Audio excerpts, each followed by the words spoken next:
இல்லை, யோவான் 15:16. நீங்கள் என்னை தெரிந்து கொள்ளவில்லை, நீங்கள் என்னை தெரிந்து கொள்ளவில்லை, நான் உங்களை தெரிந்து கொண்டேன். நான் உங்களை தெரிந்து கொண்டேன். நீங்கள் என் நாமத்தினாலே பிதாவை கேட்டுக்கொள்வது எதுவோ, என் நாமத்தினாலே நீங்கள் பிதாவை கேட்டுக்கொள்வது எதுவோ அதை அவர் உங்களுக்கு கொடுக்கத்தக்கதாக நீங்கள் போய் கனி கொடுக்கும்படிக்கும் உங்கள் கனி நிலைத்திருக்கும்படிக்கும் நான் உங்களை ஏற்படுத்தினேன். ஆமென். நம்ம எல்லாரும் தலைகளை தாழ்த்தி ஜெபம். நல்ல ஆண்டவரே, தர்மையான ஆராதனை நாளுக்காய் நன்றி செலுத்துகிறோம். இம்மட்டுமாய் நாங்கள் உங்களுடைய நாமத்தை மகிமைப்படுத்த காலை வேளையிலிருந்து துதிக்கிறேன். அல்லேலூயா, அல்லேலூயா சொல்லும். அல்லேலூயா. கர்த்தருடைய பரிசுத்த நாமத்துக்கு மகிமை உண்டாவதாக. இன்றைக்கு நம்ம தியானிக்க போகிற ஒரு வேத வசனம் யோவானுக்கு எழுதின சுவிசேஷங்களின் புஸ்தகத்திலே 15வது அதிகாரத்திலே 16வது வசனத்தை நமக்கு தேவன் இன்றைக்கு நாம் தியானிக்க இருக்கிறோம். கர்த்தர் நம்மோடு கூட பேசுவாராக. நமது ஆண்டவரும் இரட்சகருமாகிய இயேசு கிறிஸ்து தம்முடைய 12 சீசர்களை பார்த்து இந்த வார்த்தையை சொல்லுகிறார். ஒரு அல்லேலூயா சொல்லுமா? ஒரு வேத வசனத்தை வாசிக்கும் போது அது யார் சொன்னது, எதற்காக சொல்லப்பட்டது, ஏன் சொன்னார் அப்படின்னு சொல்லி நம்ம என்ன செய்யணுங்க, அதை நாம் நிதானித்து பார்க்கும்போது கர்த்தர் நிச்சயமாக நம்மோடு கூட இடை கொடுக்கிற தேவனாக இருக்கிறார். ஒரு அல்லேலூயா சொல்லும். அல்லேலூயா ஸ்தோத்திரம். இதில் பார்க்கும்போது பார்த்தீங்கன்னா ஆண்டவராக இயேசு கிறிஸ்து தம்முடைய 12 சீசர்களை பார்த்து சொல்லுகிறார். என்ன சொல்றார்னா, நீங்கள் என்னை தெரிந்து கொள்ளவில்லை, நான் உங்களை தெரிந்து கொண்டேன். வரல்வே சொல்லுமா? அருமையான தேவ ஜனமே, தேவ பிள்ளைகளே, இன்றைக்கு பாருங்க, நாம் கர்த்தரை தெரிந்து கொள்ளவில்லை, ஆனால் கர்த்தர் நம்மை தெரிந்து கொண்டார். நல்லவே சொல்லுங்களேன்.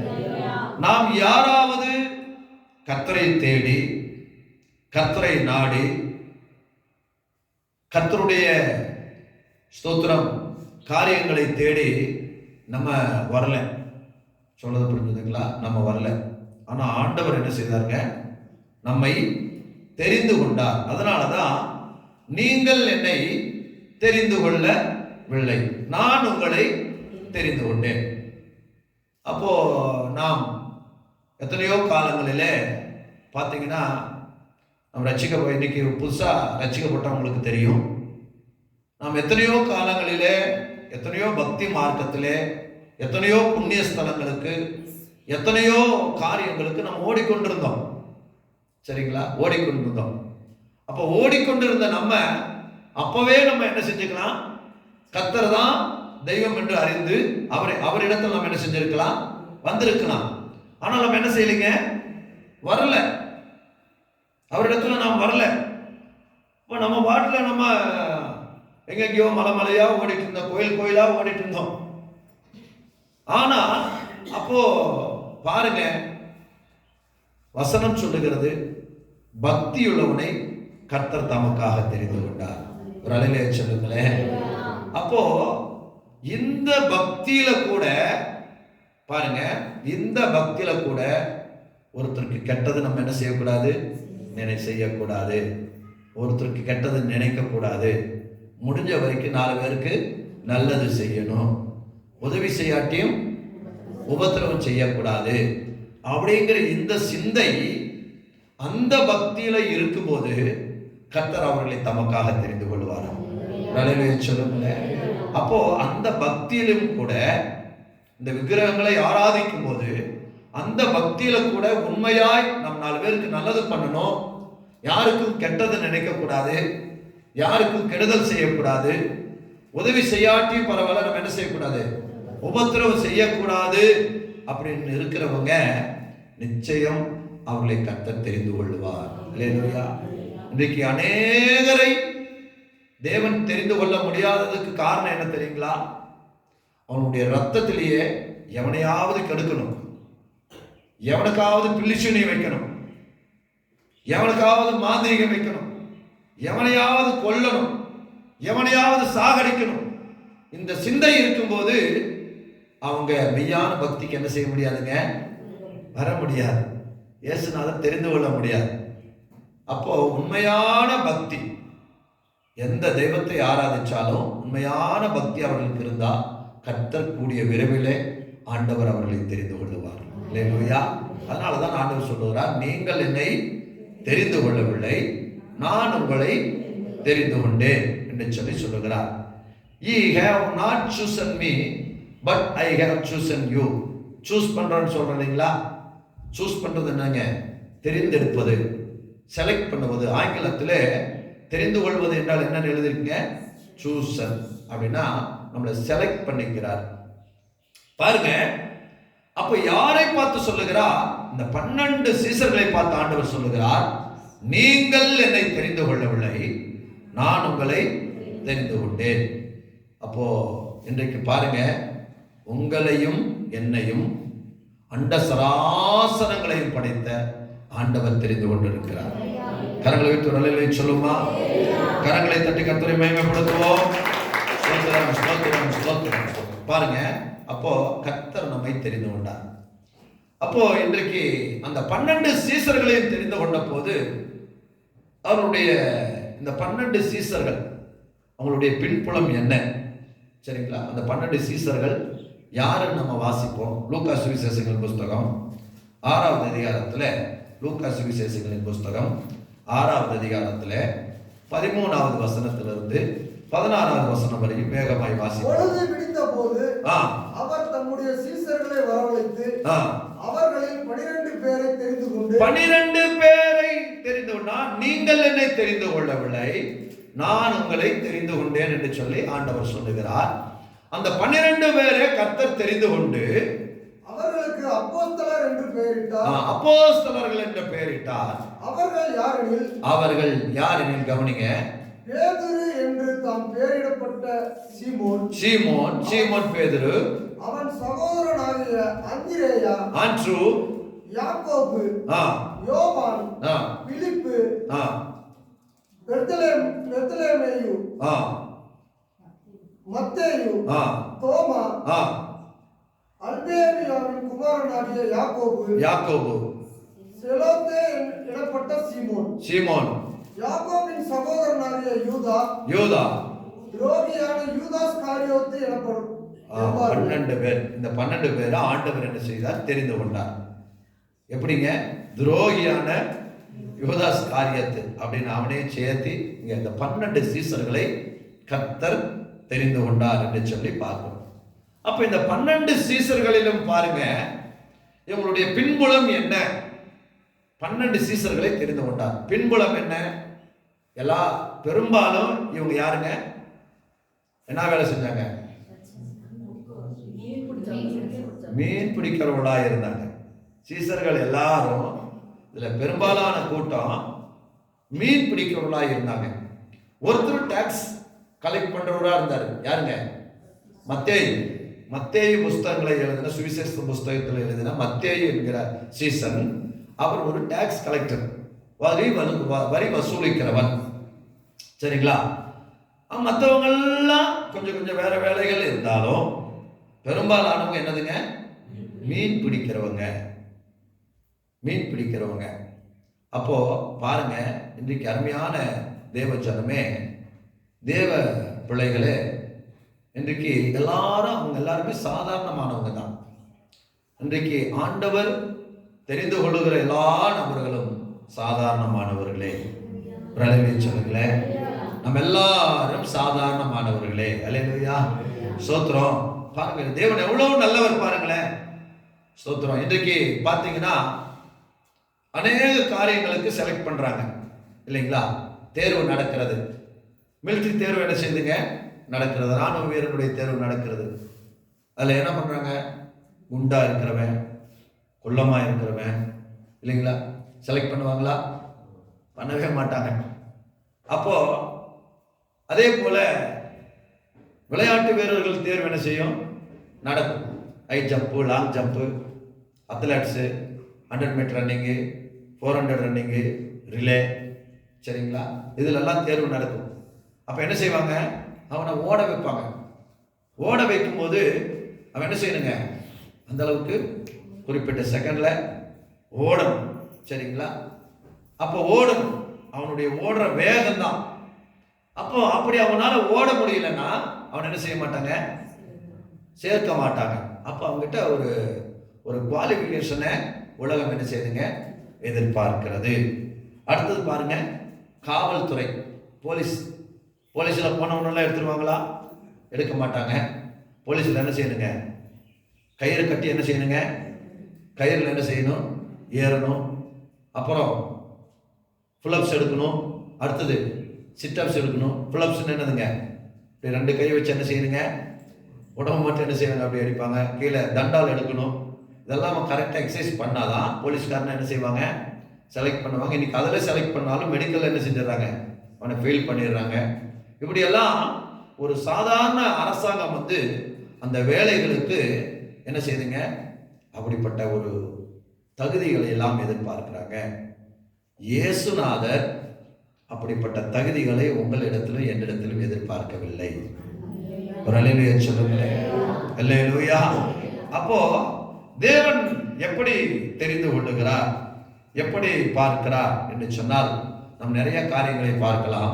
1 சாமுவேலினுடைய புஸ்தகம் 16வது அதிகாரத்தில் ஸ்தோத்திரம். 1 சாமுவேல் 16வது அதிகாரத்தில் 1வது வசனத்தை வாசிங்க வேகமாக. 1 சாமுவேல் 16:1. கர்த்தர் சாமுவேலை நோக்கி நான் புறக்கணித்த தள்ளின சவுலுக்கு நீ எந்த மட்டும் துக்கித்துக் கொண்டிருப்பாய், இவன் கொம்பை தைலத்தால் நிரப்பிக் கொண்டு வா. வாசிங்க. பெத்லகேமியனாகிய ஈசாயினிடத்துக்கு உன்னை அனுப்புவேன், அவன் குமாரரில் ஒருவனை நான் ராஜாவாக தெரிந்து கொண்டேன் என்றார். ஒரு அல்லேலூயா சொல்லுங்களேன். அப்போ அருமையான சாமுவேல் தீர்க்கதரிசியை பார்த்து ஆண்டவர் சொல்றாரு, நீ நான் சவுலை தள்ளிட்டேன், நீ என்ன செய்ய, பெத்லகேமுக்கு போ, அங்கே ஈசாயின் குமாரில் ஒருவனை நான் என்னவா தெரிந்து கொண்டேன், ராஜாவாய் தெரிந்து கொண்டேன் அப்படின்னு சொல்லுகிறார். சாமுவேலும் இந்த தைல கொம்பை எடுத்துட்டு இங்க நேரா இங்க போறா, ஈசாய் கிட்ட போறான். போன உடனே அவன் என்ன செய்யறான், ஈசாய் கிட்ட போய் 4வது வசனத்தை வாசிங்க. 4வது வசனம் 1ல அந்த 16வது 4வது வசனம்.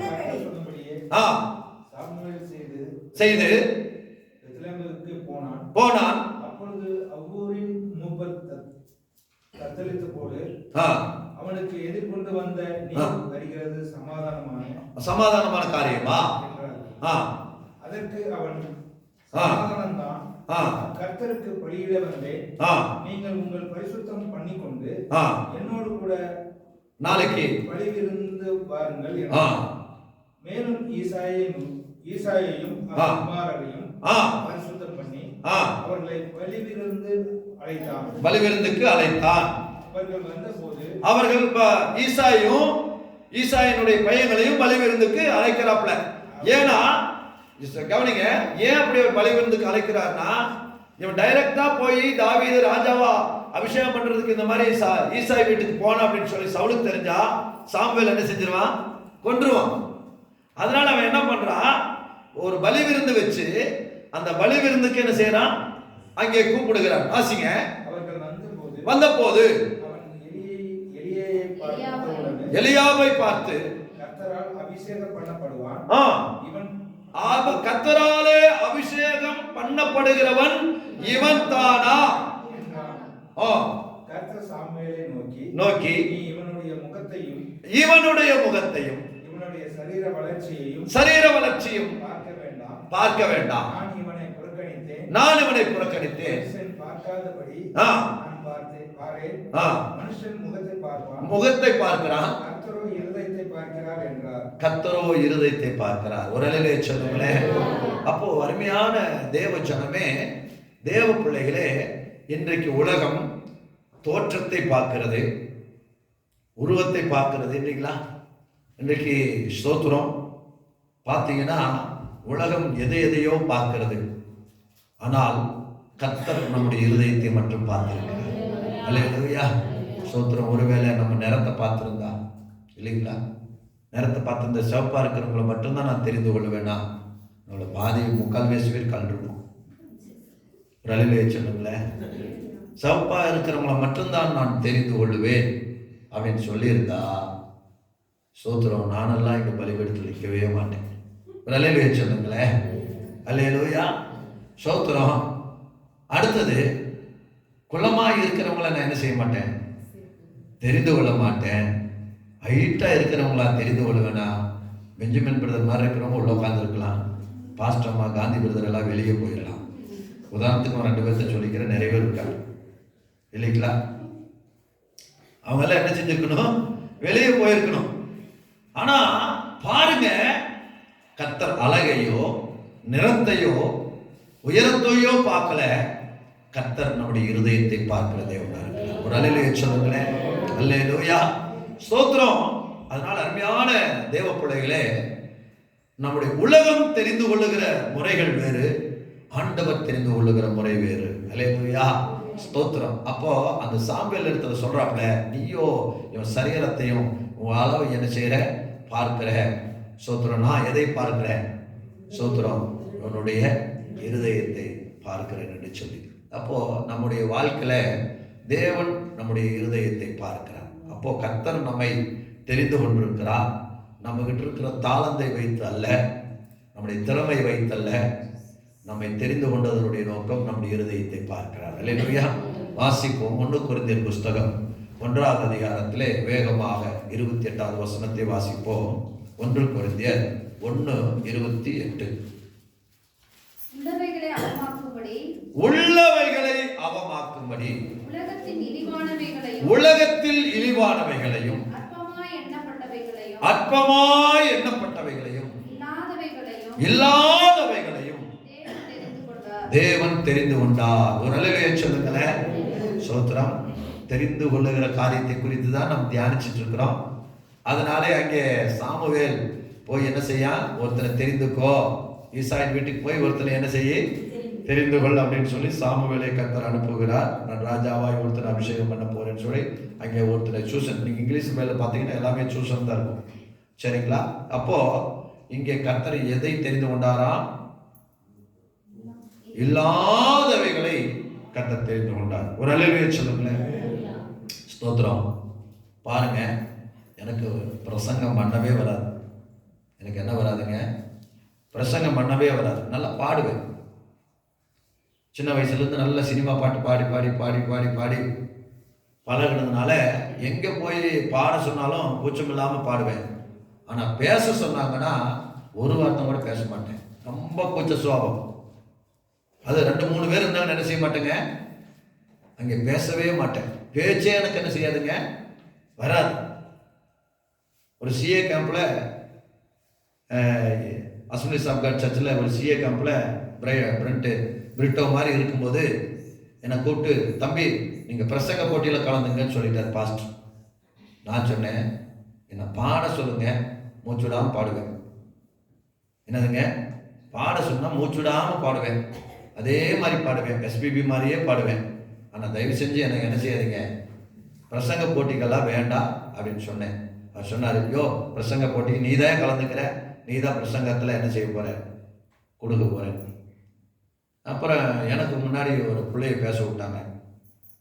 அவள் சென்னைக்காரி இல்லைங்களா? சென்னைக்காரங்க பேசுறது நீங்கள் கேள்விப்பட்டிருக்கீங்களா? அந்த பிள்ளை போட்டி கிழிச்சு பிச்சு பின்னி எடுத்து எல்லாம் பண்ணிட்டான். அடுத்து நான் வருமா பேச்சு. அந்த பிள்ளைய பார்த்தேன், அங்கே இருக்கிற மூஞ்சிகள் எல்லாம் பார்த்தேன்.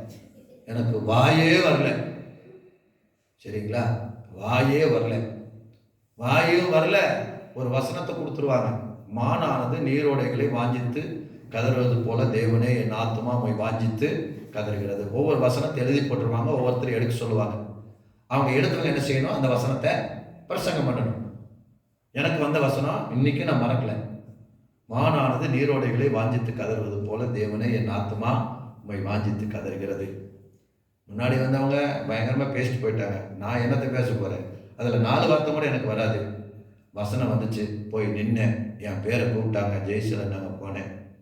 எனக்கு பேச முடியாத காரணத்தினால் நான் பேச்சை நிறுத்தி விட்டு போய் அமர்கிறேன். போய் உட்காந்துட்டேன். எல்லாம் பார்த்தாங்க, பயங்கரமாக பிரசங்கம் பண்ணுவான்னு இருக்குதே. அதெல்லாம் பேசுவான்னு இருக்கிறது எல்லாம் பார்த்தாங்க. எனக்கு பேச்சு வராத காரணத்தினால் நான் போய் என்ன செய்கிறேன், அமர்ந்து கொள்கிறேன் அப்படின்னு சொல்லி பாஸ்டர் என்ன பார்த்தாரு. நான் முதல்ல சொன்னேன், எனக்கு பிரசங்க போட்டி வேண்டான்னு சொல்லி. எனக்கு பேச வராது. பாருங்க, பேச வராத என்னதான் பேச முடிய கர்த்தர் தெரிந்து கொண்டார். அல்லேலூயா. பேச்சு வராத நம்மளை தான், பாட தெரியாத நம்மளை தான், வசனம் வாசிக்க தெரியாத நம்மளை தான், பிரசங்கம் பண்ணாத நம்மளை தான் கர்த்தரை தெரிந்து கொண்டிருக்கிறார். கரங்களை தட்டி ஆண்டவரை மகிமைப்படுத்துவோமா? அல்லேலூயா. ஸ்தோத்திரம். அப்போ இன்றைக்கு பாருங்க, எது நமக்கு வரலையோ, எது நமக்கு வரலையோ அதுலதான் கர்த்தர் நம்மை தெரிந்து கொண்டிருக்கிறார். அதனாலதான் பவுல் எழுதுகிறார், இழிவானவைகளையும் அற்பமானவைகளையும் இல்லாதவைகளையும் ஸ்தோத்திரம் கர்த்தர் என்ன செய்து கொண்டாருங்க, தெரிந்து கொண்டார். அதனால இன்றைக்கு பாருங்க, தேவன் அப்படிதான் 12 சீசர்களை தெரிந்து கொண்டார். அப்போ நம்மையும் கூட அப்படிதான் கர்த்தர் என்ன செஞ்சிருக்கிறாருங்க, தெரிந்தெடுத்திருக்கிறார். உலகம் எப்படிங்க, ஸ்தோத்திரம் பணக்காரங்களை பார்த்து, உலகம் எப்படிங்க அழகானவங்களை பார்த்து, உலகம் எப்படி அந்தஸ்தானவங்களை பார்த்து, இப்படிதான் உலகம் நினைக்கிறது. ஆனால் நம்முடைய ஆண்டவர் நம்மளை எதில் வீக்கா இருக்கிறோமோ அதில் தான் நம்மை தெரிந்து கொள்கிறார். அல்லேலூயா. ஸ்தோத்திரம். ஒருவேளை பரிசுத்தத்தில் வீக்கா இருக்கிறோமா, அவங்கள தான் கர்த்தர் தெரிந்து கொள்ளுகிறார். அவங்களை தெரிந்து கொண்டு அவங்களை பரிசுத்தத்தில் டாப்பாய் கொண்டு வர கர்த்தர் போதுமானவராக இருக்கிறார். ஒரு அல்லேலூயா சொல்லுங்களேன். அல்லேலூயா. ஸ்தோத்திரம். அப்போ அருமையான தேவ பிள்ளைகளே, நீங்கள் என்னை தெரிந்து கொள்ளவில்லை, நான் உங்களை தெரிந்து கொண்டேன். ஆண்டவர் நம்மை உங்களையும் என்னையும் தெரிந்தெடுத்திருக்கிறார், செலக்ட் பண்ணிக்கிறாரு. இப்போ நம்ம கிட்ட இருக்கிற தகுதியை பார்த்தோ, குவாலிட்டியை பார்த்தோ, படிப்பை பார்த்தோ, அழகை பார்த்தோ, அந்தஸ்தை பார்த்தோ, அறிவை பார்த்தோ அல்ல, நம்முடைய இருதயத்தை பார்த்து தெரிந்து கொண்டிருக்கிறார். இல்லையா? பவுல் எழுதுகிறார், இழிவானவைகளையும் அற்பமானவைகளையும் இல்லாதவைகளையும் கர்த்தர் தெரிந்து கொண்டிருக்கிறார். அல்லேலூயா. ஸ்தோத்திரம். அப்போ எதற்கு தெரிந்து கொண்டார்? உங்களை என்னையும் எதற்கு தெரிந்து கொண்டார்? ஸ்தோத்திரம். எதற்கு தெரிந்து கொண்டார்? நான் 4 இட்லி சாப்பிடுகிற நான் 12 இட்லி சாப்பிடும்படியாக என்னை தெரிந்து கொண்டார். இல்லைங்களா? ஸ்தோத்திரம். அதுக்காக தெரிஞ்சிட்டாரு. ஸ்தோத்திரம். கடந்த நாளில் ஒரு விளம்பரம் போடுறான், ஒரு பக்கெட் பிரியாணி வாங்கினா ஒரு அந்த கிரில் சிக்கன் ஃப்ரீயா. சரிங்களா? அப்போ சாப்பிட்றதுக்காக நம்மளை தெரிந்தெடுத்துட்டார். இல்லை, பெரிய பணக்காரன் ஆகிறதுக்காக தெரிந்தெடுத்தார், ஐஸ்வர்யவான் ஆகிறதுக்காக தெரிந்தெடுத்தார், கோடீஸ்வரன் ஆகிறதுக்காக தெரிந்தெடுத்தார், காரு பங்களா வாங்கிறதுக்காக தெரிந்தெடுத்தார். இல்லை, வசனம் என்ன சொல்லுது? வசனம் நம்ம எதற்கு தெரிந்து கொண்டார்? இருக்கிற ஒரு 10 நிமிஷத்துல நான் வேகமாய் முடிக்க பிரயாசம் எடுக்கிறேன். கர்த்தர் நம்மை 1 மணி ஆகலை. சோத்திரம். திரும்பி பார்க்காதீங்க, 1 மணி ஆகலை. சோத்திரம். ஒரு 10-15 நிமிஷத்துல ஒரு 3 காரியங்களை நான் வேகமாக சொல்லி கர்த்தருக்கு சித்தமானால் சொல்லுவேன், இல்லைன்னா சோத்திரம் டைம் இருக்கும்போது சொல்லுவேன். தேவன் நம்மை ஆசீர்வதிப்பார். 1 பேதுருவினுடைய புஸ்தகம். கர்த்தர், நீங்கள் என்னை தெரிந்து கொள்ளவில்லை, நான் உங்களை தெரிந்து கொண்டேன். அப்ப ஆண்டவர் அற்பமான இல்லாதவர்களாகிய பிரயோஜனமற்றவர்களாகிய உங்களையும் என்னையும் எதற்கு தெரிந்து கொண்டார்? 1 பேதுரு புஸ்தகம் 2வது அதிகாரத்திலே 9வது வசனத்தை வாசிப்போம். உங்களை அந்தகரத்தினின்று தம்முடைய ஆச்சரியமான ஒளியினிடத்திற்கு வரவழைத்தவர்களுடைய புண்ணியங்களை அறிவிக்கும்படி தெரிந்து கொள்ளப்பட்ட சத்தியமாகும் சந்ததியும். போதும்.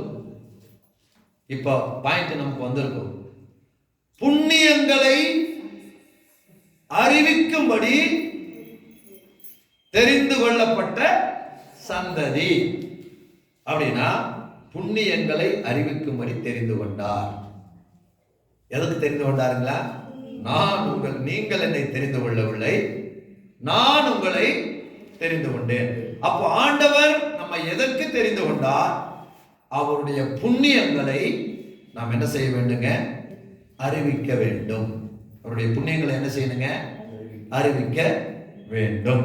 புண்ணியங்களை அறிவிக்கும்படி தெரிந்து கொண்டார். அப்போ புண்ணியம்னா என்ன? புண்ணியங்களை அறிவிக்கும்படி தெரிந்து கொண்டார். அப்படின்னா புண்ணியங்கள்னா என்ன? ஒரு வசனத்தை வாசிப்போம். புலிப்பெருக்கு எழுதின புஸ்தகம் 4வது அதிகாரத்தில் 8வது வசனத்தை வாசிப்போம். புண்ணியம் என்றால் என்ன? வேகமாக பிலிப்பியர் 4:8. கடைசியாக சகோதரரே, எவைகளோ நீதியுள்ளவைகள் எவைகளோ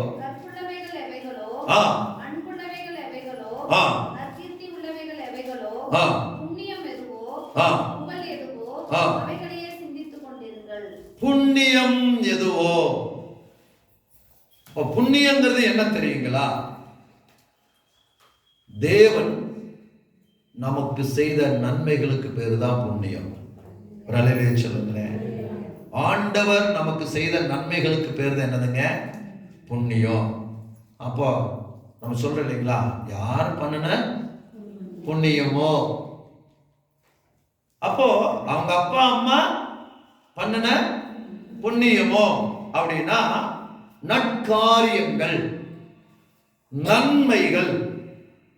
ஆங்கிலத்தில் இந்த புண்ணியம் அப்படிங்கிறதுக்கு 2, ஒன்று குட்னஸ் அப்படின்னு எழுதப்பட்டிருக்கு, இன்னொன்று விர்ச்சியூ அப்படின்னு என்ன செய்யப்பட்டிருக்கும், எழுதப்பட்டிருக்கு. 2 காரியங்கள் ஆங்கிலத்தில். குட்னஸ் அப்படின்னா என்ன அர்த்தங்க? நன்மைகள். நன்மைகள். ஒரு அலையிலே சொல்லுங்களேன். அப்போ புண்ணியங்கிறது என்னங்க? நன்மைகள். அப்போ நன்மைகளை நீங்களும் நான் என்ன செய்யணுங்க? அறிவிக்க வேண்டும். ஒரு அலையிலே சொல்லுங்களேன். அல்லேலூயா. அப்போ நன்மைகளை நாம் மற்றவர்களுக்கு சொல்வதற்காகத்தான் கர்த்தர் உங்களையும் என்னையும் தெரிந்து கொண்டார்.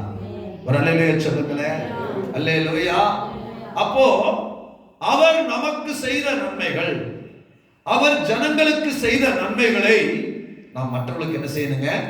சொல்ல வேண்டும். அருமையான தேவ பிள்ளையே, நம்முடைய ஆண்டவர் கழுவுற மீன்ல நழுவுற மீன் அல்ல. அல்லேலூயா. நமக்காக பலியாகி நம்முடைய வாழ்க்கையை மாற்றுவதற்கு சுவையான மீனாக வந்தவர் தான் நம்முடைய ஆண்டவர். சொல்லுங்களேன். அப்போ கழுவுற மீன்ல என்ன கிடையாதுங்க? நழுவுற மீன் அல்ல. ஸ்தோத்திரம். அப்போ பாருங்க, யோவான் புஸ்தகம் 11வது அதிகாரத்திலே 35வது வசனத்தை வாசிப்போம். யோவான் 11:35. ஈஸியா ஒரு 11:35. அவ்வளவுதான். இது ஒரு வசனம். இயேசு கண்ணீர் விட்டார். சரிங்களா? ரொம்ப சிம்பிளான வசனம். ஒரு வசனம் சொல்லுங்கன்னா யோவான் 11:35. இயேசு கண்ணீர் விட்டார். எங்களுக்கு பைபிள் காலேஜில் சொல்லி கொடுத்துக்கிறாங்க. வசனத்தை சொல்லும் போது, எழுதும் போது எவனத்தை இயேசு கண்ணீர் விட்டார், இயேசு அழுதார்னு வசனத்தை எழுதுனீங்க பாருங்கன்னு. ஏன் அது ஒரு வசனம். இயேசு கண்ணீர் விட்டார் கஷ்டமா? ஈஸியான வசனம். இயேசு கண்ணீர் விட்டார், அவ்வளவுதாங்க, ஒரே வசனம் முடிஞ்சது. அப்போ பாருங்க, லாசரு மரித்த போது நம்முடைய ஆண்டவர் அந்த குடும்பத்தாரோடு சேர்ந்து கண்ணீர் விட்டவர். விரலவே சொல்லுங்களேன். அவர் கண்ணீர் விட வேண்டிய அவசியம் இல்லை. அவர் தேவகுமாரன், பரலோகத்திலிருந்து இறங்கி வந்தவர். அவர் ஏன் கண்ணீர் விடணும்? கண்ணீர் விட வேண்டிய அவசியம் இல்லை. ஏனென்றால் லாசருவை அவர் உயிரோடு எழுப்ப போகிறார். ஒரு அல்லேலூயா சொல்லுங்க. அவருக்கு தெரியும், லாசருவை நான் என்ன செய்ய போறேன்? உயிரோடு எழுப்ப போறேன். அப்ப அவர் ஏன் கண்ணீர் விடணும்? அவ்வளவு மனதுருக்கம் உள்ள தெய்வம் நம்முடைய ஆண்டவர். ஆமென். அல்லேலூயா. அவ்வளோ மனதுருக்கம் உள்ளவர். அதனால சொன்னேன், கழுவுற மீன்ல நல்ல ஒரு மீன் அவர் கிடையாது. பாருங்க, இயேசுவுக்கும் கடந்த நாட்களில் ஒருத்தர் சொன்னாங்க. யார்? இயேசு, அப்புறம் யாருங்க? புத்தர், காந்தி. 3 பேர் யாராமா? ஒண்ணுதான். சரிங்களா? அவங்களுக்கு சொல்ல தெரியல. அப்ப கேட்டிருக்கணும். இந்த சொன்ன நபர்கிட்ட கேட்கணும். நீயே, சரிங்களா, நீயே, சுகாதாரத்துறை அமைச்சர் மா சுப்பிரமணியன், முதலமைச்சர் மு க ஸ்டாலின், பிரதமர் நரேந்திர மோடி, 4 பேர் தான். ஒண்ணுதான் இல்லைங்களா? சொன்னவர் மு க ஸ்டாலினும் ஒண்ணுங்களா? இல்லையா? வேற தானே. மோடி பிரைம் மினிஸ்டர் வேற. அவங்களுக்கு சொல்ல தெரியல, அப்படி சொல்லியிருக்கணும். அப்போ காந்தி, மகாத்மா காந்தி, அடுத்தது புத்தர், இயேசுநாதர் எல்லாம் ஒண்ணுதானே. பாருங்க, நம்ம புத்தரை குறித்து நமக்கு தெரியும், படிச்சிருக்கிறோம். அவர் பாருங்க, இங்கே லாசருவை உயிரோடு எழுப்பினார். புத்தர் மாதிரி அவர் இருந்திருந்தார் வச்சுக்கலேன், சாவில்லாத வீட்டில் கடுகு வாங்கிக்குவான்னு சொல்லி அவரும் மார்த்தாலை மரியாதையை அனுப்பிவிட்டுருப்பார். அவங்க 2 பேரும் அக்கா தங்கச்சி 2 பேரும் போய் சாவில்லாத வீட்டில் கடுகு கேட்டிருப்பாங்க. எந்த வீட்டில் சாவில்லாத வீடே கிடையாது. அப்போ எல்லாரும் சொல்லியிருப்பாங்க, எங்கள் வீட்டில் தாத்தா செத்துட்டா, எங்கள் வீட்டில் பாட்டி செத்துட்டா, எங்கள் வீட்டில் அப்பன் செத்துட்டா, எல்லாரும் செத்து. அவள் திரும்பி இயேசுநாதர்கிட்ட எல்லா வீட்லேயும் சாவு இருக்குது, அதனால லாசரும் செத்ததும் சாவுதான், நீ போமா 2 பேர் போய் என்ன செய்யுங்க, செத்து போனட்டு அமைதியாக இருங்க அப்படின்னு ஆண்டவர் சொல்லியிருக்கலாம். ஆனால் ஆண்டவர் சொன்னார், லாசருவே வெளியவான்னு சொல்லி அவனை உயிரோடு எழுப்பி அவர்களுடைய கரங்களிலே கொடுத்தார். ஆமென். அல்லேலூயா. கரங்களை தட்டி ஆண்டவரை மகிமைப்படுத்துவோமா? அல்லேலூயா.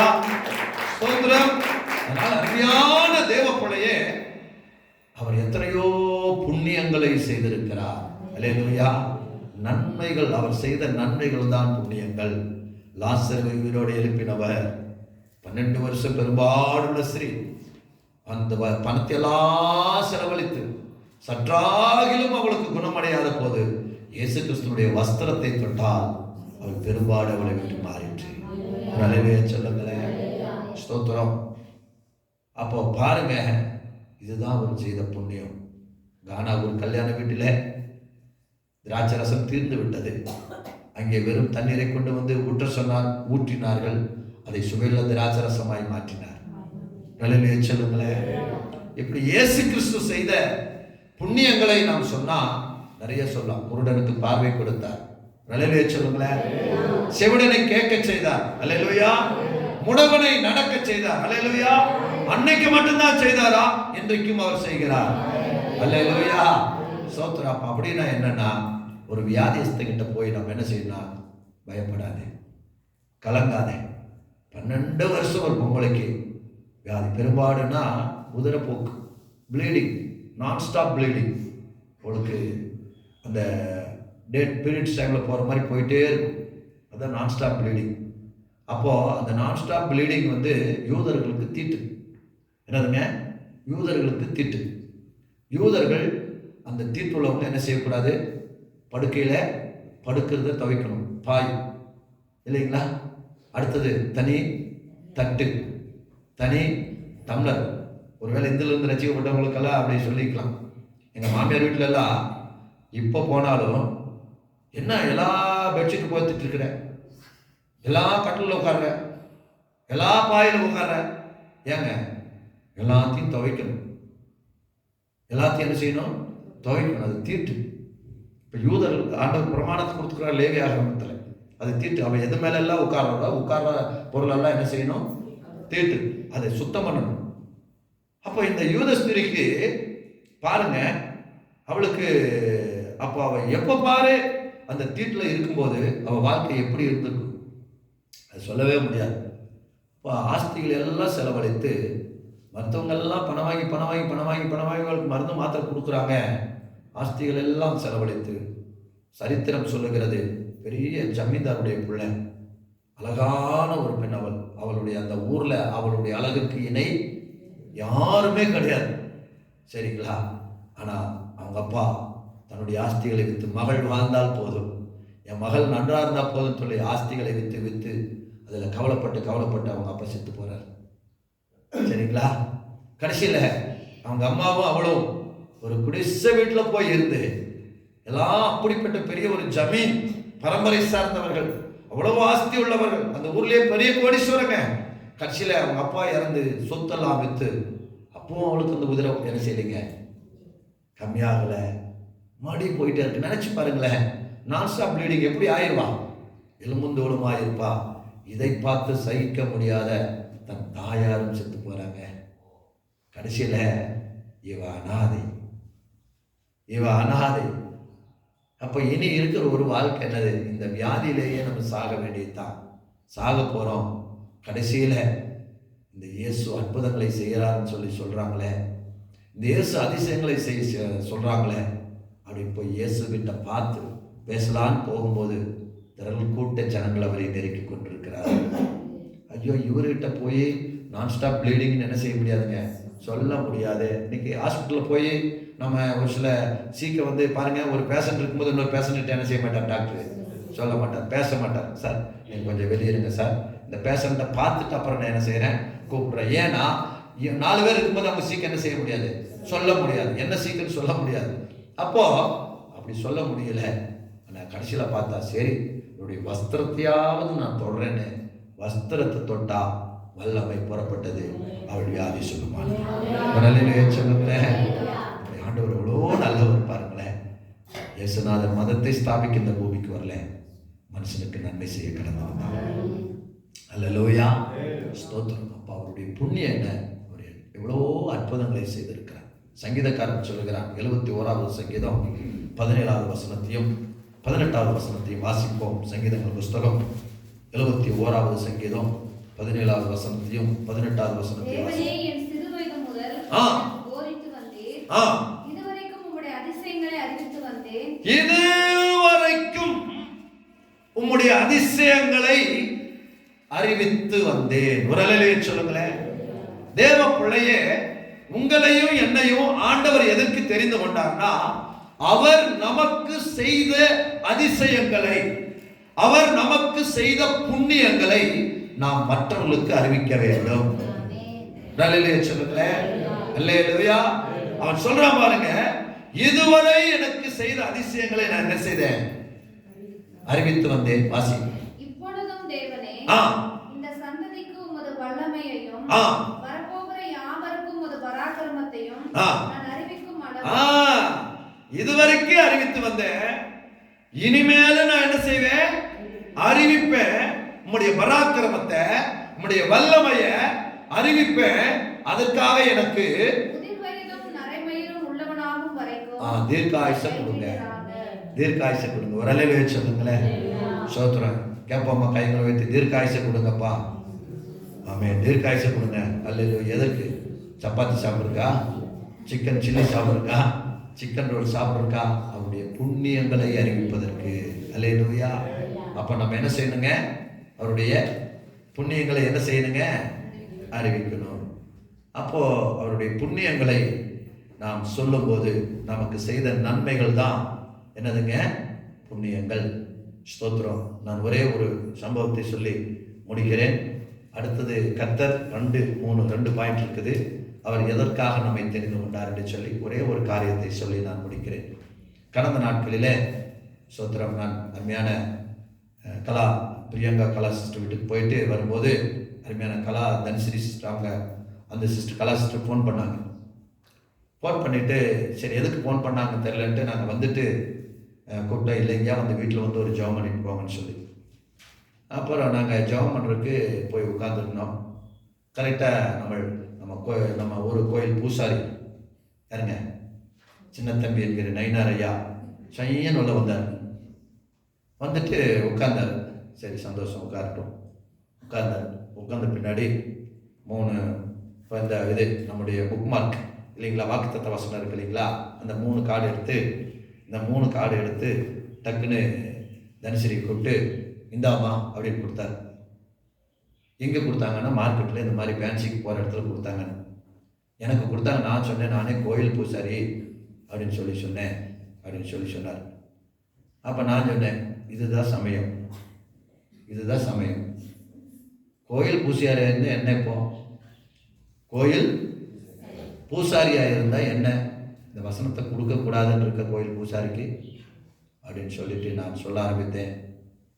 நானும் பூசாரி கூட மேலாக இருந்தவன், பயங்கர விக்கிரக ஆராதனை பின்னணியில் இருந்தவன், பாத யாத்திரை போனவன், வேள்வி பூஜை செஞ்சவன், அமாவாசைக்கு கோயிலுக்கு போனவன், பிரதோஷத்துக்கு கோயிலுக்கு போனவன், பொட்டாய் சனிக்கிழமை விரதம் இருந்தவன், பயங்கர பக்தி மார்க்கத்தில் இருந்தவன்.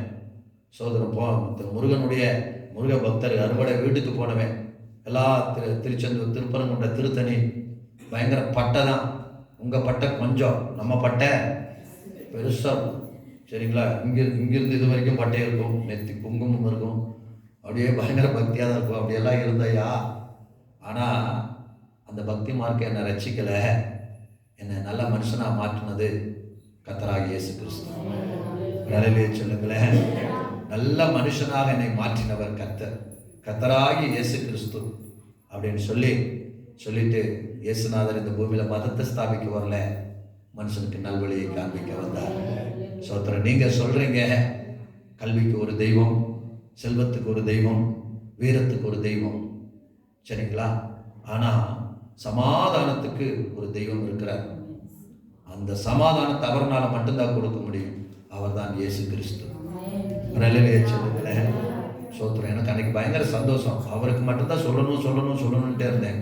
எப்ப சிக்கு வரடா, ஒரு நாளைக்கு சிக்குனா என்ன செய்யக்கூடாது, விடக்கூடாதுன்னு ஒரு அரை மணி நேரத்துக்கு மேலே சொல்லிட்டேன். அதுக்கு மேலே அவனால் உட்கார முடியல. சரி ஜெபம் பண்ணுங்க, நான் போயிட்டு வரேன் அப்படின்னு எந்திரிச்சு போயிட்டார். சரிங்களா? நான் ஏன் சொல்றேன்னா, நமக்கு நேரம் கிடைக்குதோ கிடைக்கலையோ, அவர் நமக்கு செய்த புண்ணியங்களை நாம் மற்றவர்களுக்கு அறிவிக்க வேண்டும். அல்லேலூயா.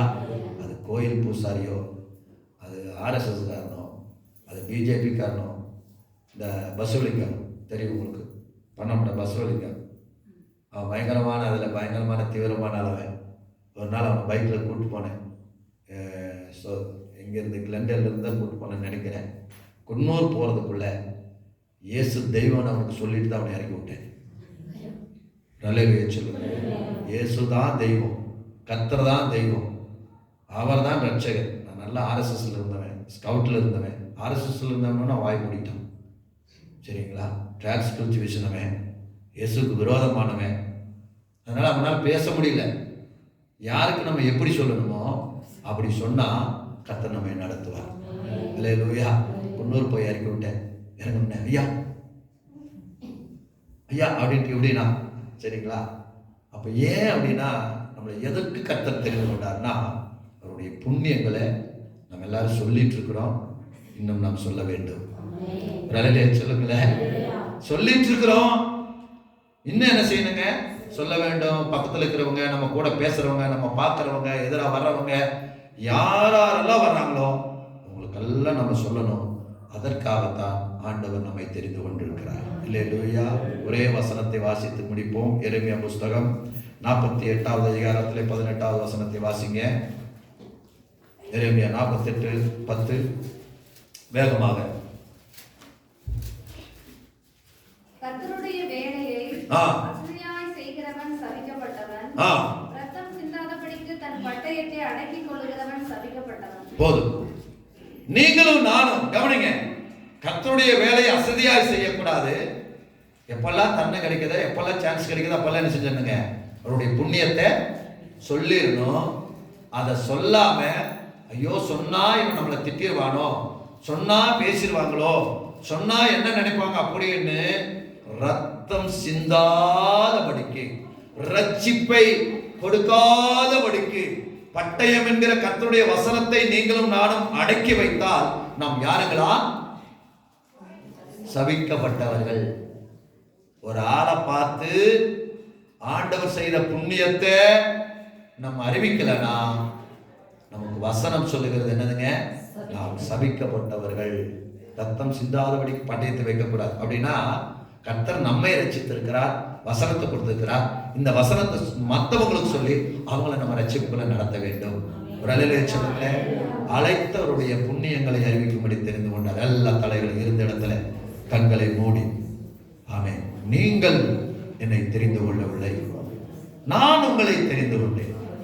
அதனாலே இழிவானவர்கள், அற்பமானவர்கள், இல்லாதவர்கள் நம்மை கர்த்தர் தெரிந்து கொண்டதற்கு நோக்கம் என்ன? எந்த ஒரு தகுதி இல்லாத நம்மை ஆண்டவர் எதற்கு தெரிந்து கொண்டார்?